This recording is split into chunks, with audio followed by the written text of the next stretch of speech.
Assalamu alaikum students, Bismillahirrahmanirrahim. Our today's topic is critical analysis of a clean well-lighted play story written by Ernest Hemingway.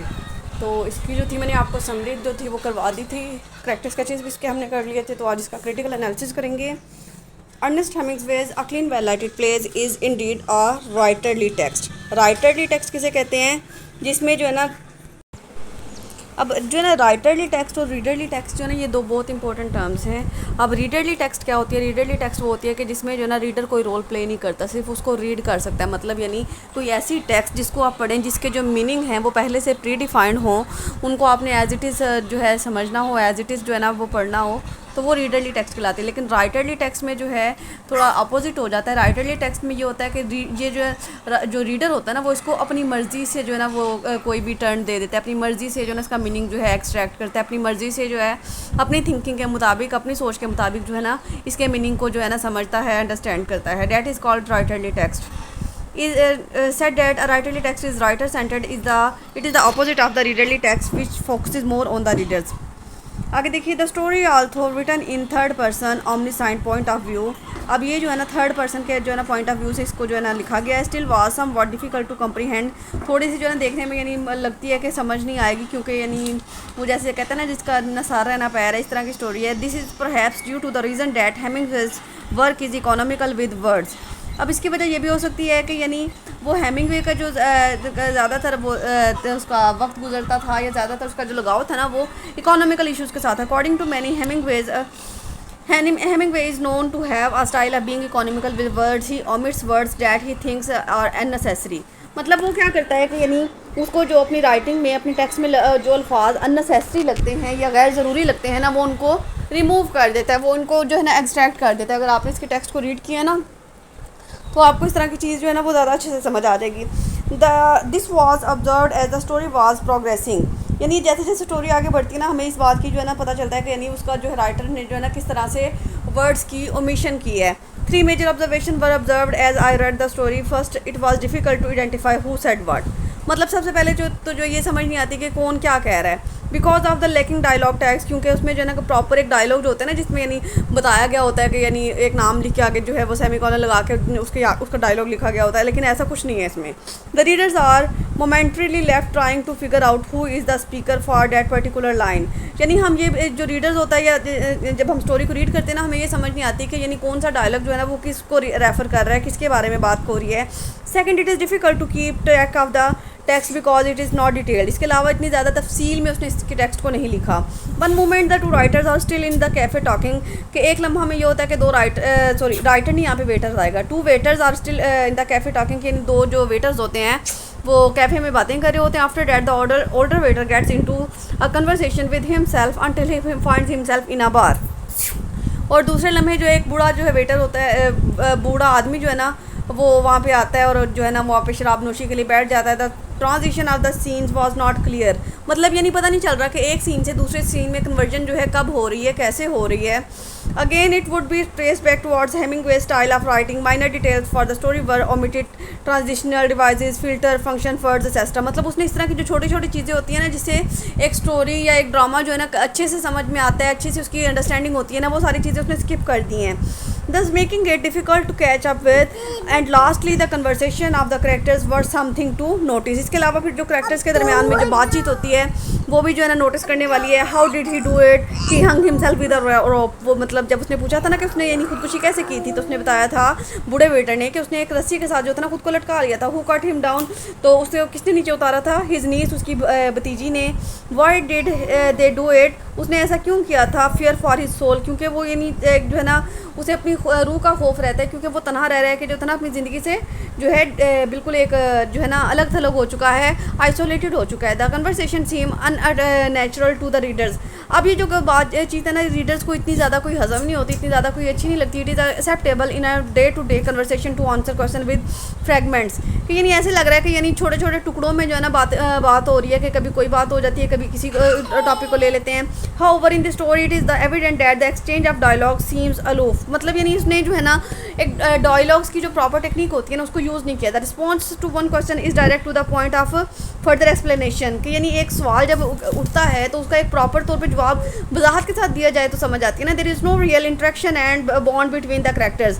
इसके अलावा उसके जो characters हैं उनके दरमियान में इतनी ज़्यादा कोई एक दूसरे के साथ अटैचमेंट वगैरह नहीं है। The setting was clearly in a clean well lighted cafe serve by 2 unnamed waiters. अब उसके अलावा उसने 2 वेटर थे, उनके नाम तक हमें नहीं बताए, हमें सिर्फ ये बताया गया कि एक यंगर वेटर है और एक ओल्डर वेटर है।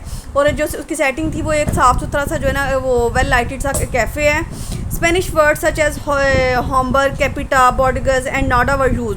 अब ये सारे जो है ना स्पेनिश वर्ड्स का जो है ना इस टेक्स्ट में इस्तेमाल हुआ है।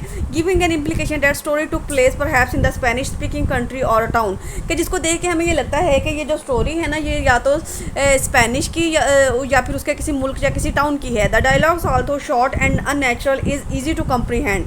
अब डायलॉग जो है ना वो देखने में तो शॉर्ट और अननेचुरल है, लेकिन उनको जो है अगर आप थोड़ी सी लेबर करें तो समझ सकते हैं। It also appears to the ears because of the literary devices use, क्योंकि इसमें जो लिटरेरी डिवाइसेज का इस्तेमाल किया गया है ना वो ज़रा थोड़ा सा अच्छा है। Some of the lines use alliteration, rhetorical question, similes as observed in the following lines. मतलब इसमें जो है ना ये वाली लिटरेरी डिवाइसेज इस्तेमाल हुई। एलिट्रेशन क्या होता है कि ना repetition of consonant sounds in a line.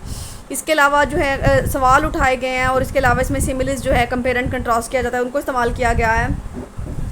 देखिएगा, the light is very bright and pleasant but the bar is unpolished, what is an over, you talk like an old man yourself. Parody was evident when the older waiter recited a very well known Christian prayer।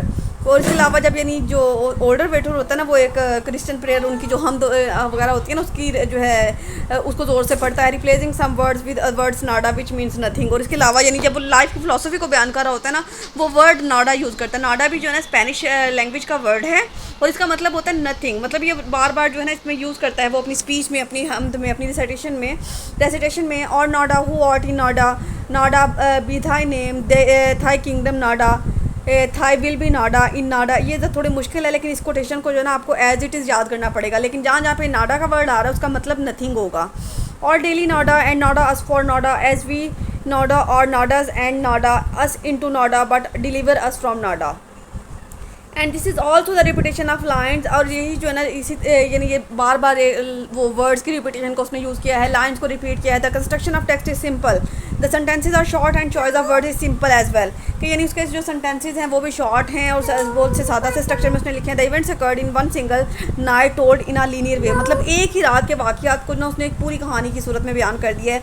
Having और no flashbacks और flash words to all. मतलब यानी ना उसके पीछे का जो है बैकग्राउंड कोई दिखाया है कि इससे पहले क्या होता रहा है और ना ही कोई आगे के बारे में कुछ बताया गया है। The story does not have an apparent conflict not does it have a complication. कि इसमें ना तो यानी कोई क्लैश पाया जाता है और ना ही not it does it have a climax. ना ही जो है ना इसकी यानी स्टोरी में कोई ऐसा लेवल आता है कि यानी जब हर चीज़ जो है ना वो बहुत ज़्यादा टॉप पे पहुंच जाती है। There is not much of complication happening in the story. इसके अलावा कोई ज़्यादा पेचीदगी भी नहीं है स्टोरी में, which perhaps allowed the readers to focus more on the meaning of the text. शायद इसलिए उसने अपनी स्टोरी को इतना ज़्यादा कॉम्प्लिकेटेड हेमिंगवे नहीं किया ताकि जो रीडर्स हैं ना वो उसके मायने पे ज़्यादा फोकस कर सकें बजाय इसके कि वो डिफ़िकल्ट चीज़ों में पढ़ें। The meaning and the whole purpose of the text is not clearly stated, which only adds as a reason why it is considered as a writerly text। मतलब यानी इसका जो मकसद ही ये था कि यानी ये एक writerly text है और जो रीडर है ना इसको अंडरस्टैंड कर ले। The readers are left contemplating and figuring out what the writer really intends to convey। कि जब हमने ये स्टोरी पढ़ी है ना हमें जो है एट द एंड हम अगर कंक्लूड करें तो हम ये बात जो है कंप्लीट एक जो है ना सेंस में बोलने के काबिल नहीं है कि यानी इसमें जो है ना जो राइटर था ना वो बताना क्या चाह रहा है, वो हमें पैगाम क्या देना चाह रहा है। It is all about loneliness.